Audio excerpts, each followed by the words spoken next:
是八達通嘅時間，我係黃曉霞。咁今日請咗兩位特別嘅嘉賓嚟啦。咁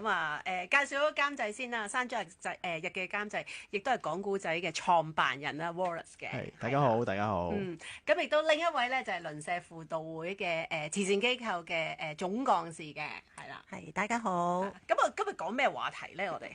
今日我哋講下我哋山莊日記嘛，係咪啊？係啊，係啊。咁就因為咧，我自己都睇過山莊日記嘅。咁講下我同 Wallace 點樣識啦。即係 N 年前咧，我咧就做一個即係青少年嘅一個中心嘅主任啦。咁我哋就有一啲講青少年拍嘢嘅一啲製作，咁就請咗 Wallace 咧嚟同我哋青少年做分享嘅，係啦。咁山莊日記我又有緣咧就睇喎。咁有一次咧就慈善首映啊，定係電影分享啦。佢話：哇，呢套戲好正嘅，咁我個客就請咗我去，咁我睇完就好感動啦，係啦，咁我見到 Wallace 咧就認識咗啦，咁馮姑娘咧我就一路都識嘅，係啦，咁喺呢幾年半島東嘅 service 咧一路都有合作嘅，咁就睇完呢套戲我就覺得不如喺我呢個電台節目咧嚟邀請你哋去講下呢套戲嘅分享下啦，同埋籌款嘅過程係點啊，機構又做緊啲咩 service 啊等等啦，咁樣咯，係啦。咁事不宜遲啦，不如講下《山莊日記》係一套咩電影嚟嘅咧？咁馮姑娘幫我分享下你。係啊，因為你應該係有選角嗰個角色嘅喎，係咪？唔係，最主要都係阿 Wallace 嘅啫。《山莊日記》其實咧就係有一個喺我哋有一個實質嘅服務單位入邊有個怡欣山莊入邊拍攝嘅。咁當中入邊呢啲主角啦，或者係佢啲故仔啦嚇，都係圍繞咗我哋山莊日記，我哋怡欣山莊嘅會員嘅。咁所以咧就係好真實嘅。不過咧就只係我哋啲主角咧唔係講翻佢嘅故仔嘅啫，佢哋係即係話到俾其他嘅朋友知道咧，就其實我哋啲殘疾嘅朋友咧，其實每日生活嘅情況係點樣，佢屋企面對緊啲咩問題、咩需要啦。咁當中入邊咧，其實咧就阿 Wallace 佢哋個團隊咧都功不可沒啊，因為喺當中點樣可以好深入咁樣去即係演繹到佢哋個故事嘅話咧，都真係靠即係佢哋啲專家咧去幫佢做演繹。咁喺個過程之中咧，我哋都好驚訝啦！我哋啲會員咧可以做到咁好嘅一場戲啦。可唔可以介紹下你哋啲會員啊？係啊，因為我睇完嗰套戲，我覺得哇咁難拍嘅戲都拍到喎，即係我應該要行埋一邊啊！如果我要拍嘅時候，我介紹我哋啲會員就冇問題啦。咁但係咧，如果要話點樣佢哋可以拍到咁好嘅，即係有咁好嘅演出咧，就真係要靠導演啊同埋監製嘅團隊啦嚇。咁我哋嘅怡欣山莊入邊嘅會員咧，最主要咧就有兩類啦，一類咧就係肢體殘障嘅朋友啦，另外一對咧就係即係智力上邊咧有比較上咧就有啲缺損嘅朋友嚟嘅。咁所以咧，而山莊日記入邊個故仔入邊咧，其實包括咗呢兩方面嘅殘疾人士都有嘅嚇。咁至於點樣選到佢哋咧，就即係要阿 Wallace 講下佢哋嘅點樣有個獨到眼光啊。係啊，其實都唔係我哋選擇佢嘅，係真係我哋喺嗰個同佢哋分享啦，同埋傾偈嘅時候咧，揾到佢哋啲特質。咁其實山莊幾個嘅故事好特別嘅，係有3個單元，即係分別係講緊佢哋即係家庭啦、愛情啦，同埋一個夢想嘅一個故仔。咁其實我哋由即係舊年8月11號開始啦，首映到我哋啱啱做咗第108場嘅放映。其實過程裏邊見到觀眾咧，其實佢哋同埋嗰啲即係演員啦，同埋咧鄰舍輔導會裏邊嗰啲嘅會員咧，其實都有好多即係交流，同埋睇完之後好感動。咁原因係因為我真係將到佢哋即係雖然唔係紀錄片，但係咧，我哋將到佢哋咧好真實嘅狀態擺出嚟咯。咁所以我都感恩啊，因為咧都係鄰舍輔導好大支持啦，讓到我哋先可以做到呢一個嘅作品啦。咁演員上有幾多位咧？同埋你話選角其實真係要選嘅話，縱然你話唔係你選，咁但係都有選咗啦，係啦。咁嗰度個過程係點咧？會唔會好難㗎？其實揀嘅角色。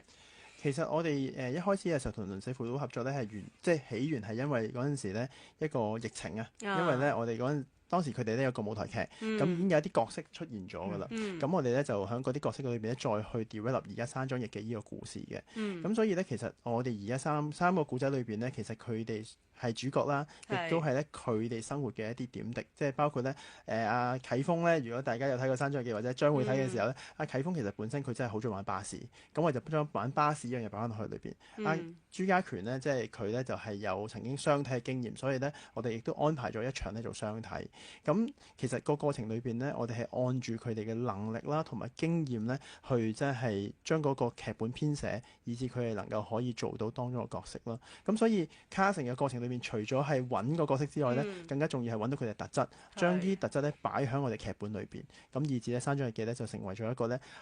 佢哋好真實去做又做到嘅一個嘅作品啦。好好睇喎呢套戲。咁啊，阿 Wallace 就好好啊，送咗10張飛俾我哋。咁就喺4月21號咧，可以凡呢個節目咧有聽聞嘅就嚟揾我登記啦，係啦，有10張飛係4月21號嘅。係。冇錯。咁而家你套戲個發展就係其實係一個籌款電影嚟嘅，係咪啊？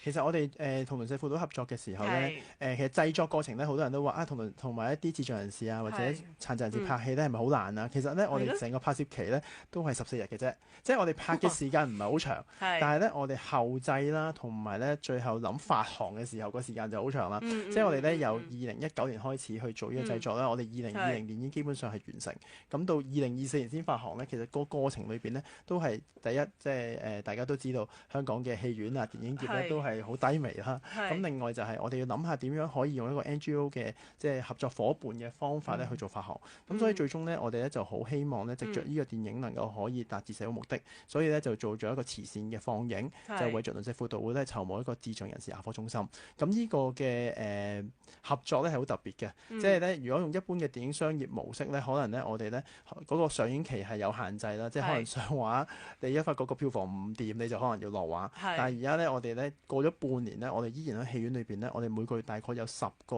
嘅放映，有4至5個咧都係公開售票嘅。咁我哋咧點解會咁做咧？就係因為我哋好希望咧，除咗係靠 promotion，即係一個短時間內嘅爆發之外咧，更加重要係能夠 pay forward 啊，即係能夠可以咧觀眾睇完之後佢覺得好，又可以買張飛，又再請佢身邊朋友睇。咁呢個嘅方法咧，原來持之有效。我哋咧就喺過去嘅時間咧，其實我哋入座率咧都超過80%嘅喎。咁我覺得呢個都係我哋同鄰舍輔導會合作嘅裏邊咧，發現原來咧，如果真係要做一個即係一個新嘅 model 去推廣電影咧，原來咁樣去做都係可以。咁都要好多人嘅輔導會肯同我哋癲先得嘅，因為咧因為第一機構又要得啦，個 board 又要明白啦，跟住我哋又要去用一個長時間一齊合作啦。咁所以有好多嘅配合啦。咁亦都咁講，因為我哋每場都借票嘅，咁亦都要帶會員嚟啦，即係同工都要安排，可能即係一啲交通上嘅安排啦，同工上嘅照顧安排啦，咁鄰舍輔導都配合。咁所以以至咧嚟到嘅觀眾睇到，除咗電影之外咧，亦都可以咧喺現場同埋一啲嘅即係智障人士啊，甚至殘疾人士嘅相處，睇到佢哋嘅真實嘅情況。咁我覺得除咗話籌款之外，籌款只係我哋一個起步，但係咧能夠可以推動即係公眾同埋智障人士或者係啲殘疾人士相處，甚至見到佢哋嘅成長咧，咁我覺得呢個就係山莊嘅最大價值啦。係啊，哇！阿 Wallace 就係做咗鄰舍輔導會嘅同事，我覺得係佢做咗我哋代言人咁滯啊，好犀利啊，係啊。咁但係如果咁樣講，即係慈善籌款先可以咁樣做，將件事攤長嚟做，定係還是點樣咧？即係其實同慈善籌款未必再有關係，不過我哋係用一個特別放映形式就可以攤長嚟做，即係人哋嗰啲優先放映期咧，通常就2-3個月嘅啫。咁但係我哋半年都仲做緊。咁呢個咩方法嚟㗎？等係要教下我哋喎。我諗我哋同英皇戲院嘅合作都係好特別嘅，即係佢哋可以願意同我哋有好多彈性嘅處理啦。咁同埋咧有啲公開場次佢可以喺英皇戲院買到飛。咁就所以變咗我哋嗰個 coverage 咧，除咗我哋自己身邊嘅 level 之外咧，公眾人士都可以去入到戲院裏面睇。咁亦都咁講，除咗戲院之外，我哋已經做緊好多學校啦、院舍啦，同埋即係唔同地方嘅場次，即係我哋做緊好多社區放映，亦都係咧係比較新鮮嘅，因為咧喺戲院裏邊有得睇，但係咧原來學校裏邊我哋已經做緊場次，咁就變咗咧其實我哋可以因為個版權係同鄰舍輔導會一齊去 share 啦，咁所以變咗我哋成個放映比較 flexible。我哋去到學校播放好特別嘅，即係咧我哋好明白，即係老師或者我哋學校嘅安排唔能夠帶300個學生嚟戲院裏邊。咁所以我哋去學校裏邊，院舍裏邊我哋唔能夠帶10張輪椅去戲院裏邊，所以我哋去院舍裏邊。其實我哋好希望即係《山莊日記》呢個作品咧，即係除咗話我哋係希望有個好嘅票房啦、好嘅收益之外咧，更加重要係可以立到唔同嘅地方裏邊同人分享咧。其實我哋喺香港裏邊都有好多好好嘅 service 嘅。好啊，咁我哋不如轉頭再翻嚟慈善八達通嘅時間。